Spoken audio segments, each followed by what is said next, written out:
You're watching Food Love with Anna. Hi food lovers, today I've got spaghetti alla Puttanesca. Now later on I'll give you a little history on Puttanesca, but for right now we've got some fresh tomatoes, olives, garlic, and onions. Now if you're craving a delicious pasta dish that is quick and easy to make, this one's definitely for you. So I'm starting with about 3 whole garlic cloves. I'm using my mortar and pestle to pulverize the garlic into kind of a rough paste. Just like this. Now to this, I'm going to add a few anchovy fillets. Now if you're thinking to yourself, oh no lady, I don't even like anchovies, don't worry, trust me on this. So here is a paste that I've made by kind of grinding up the anchovies into the garlic. So now I've got some olives that I pitted. Some are green, some are black. You can use all black if you want, or you can use half and half like I did. These were brined in kind of a salty type of solution. They're a little bitter to the bite, but I enjoy that, and I think it gives the dish kind of something extra. However, if you're not into the bitterness that the olives will give, you can use black olives, whole black canned olives. Now here I've got some capers that I'm also just kind of chopping up here. And I've got a bit of onion that I'm slicing.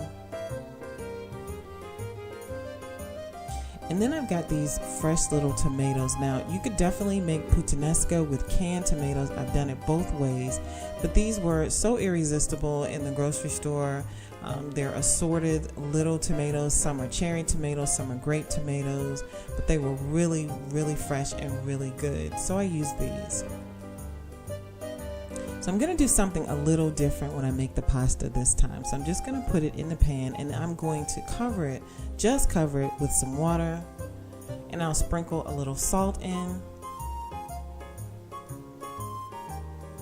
And then I will put the lid on this pan, and I'll put the heat on medium and let it come to a simmer, and I'll cook this until it's a little less than al dente, just a little less than al dente.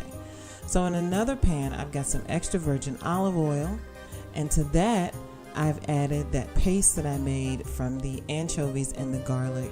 And I'm just getting this nice and spread all over the pan. As you can see here, the oil is starting to sizzle a little. And then I'll add my onions to the anchovies and the garlic and the oil, and just mix that around so that the onions are nice and well coated in the mixture.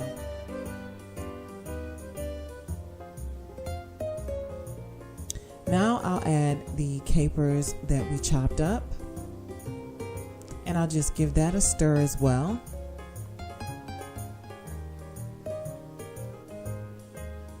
And now for the olives that we chopped, I'm going to stir these around as well and get these nice and coated in the olive oil and the anchovy and garlic mixture. So here come those fresh tomatoes. I'm just going to do the same for these, get them nice and coated in the mixture with the olives and the capers and the onions. I want everything to be well combined. And then because we used fresh tomatoes and we didn't use canned tomatoes, I just added a little bit of tomato paste for a little depth of flavor. Then I've added some dry white wine. Now just remember, if you're going to use wine, make sure that it's a wine that you would really love to drink. So to this, I've also added a little kosher salt.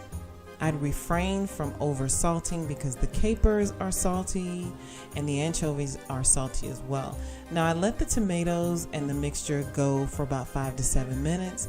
And then when my pasta was just a little less than al dente, I've added it to this mixture. And of course, I'm just tossing this around in the mixture with the tomatoes. Now the story for Puttanesca goes like this. So back in the mid 20th century, the women of the night, I'll call them, would make this dish, and then they would set it on the window, set it in the window with the windows open so that the men folk would smell this delicious pasta dish and they would come a-calling. And there would also be more business for them, I would assume. So that's the story of Puttanesca. Now, guys, don't forget to like, comment, and subscribe so that you can get all of my videos. I certainly hope you guys enjoyed this video. I enjoyed making it. Also, follow me on Facebook at Anna's Food Love. Now, until next time, guys, I'm wishing you joy and lots of food love.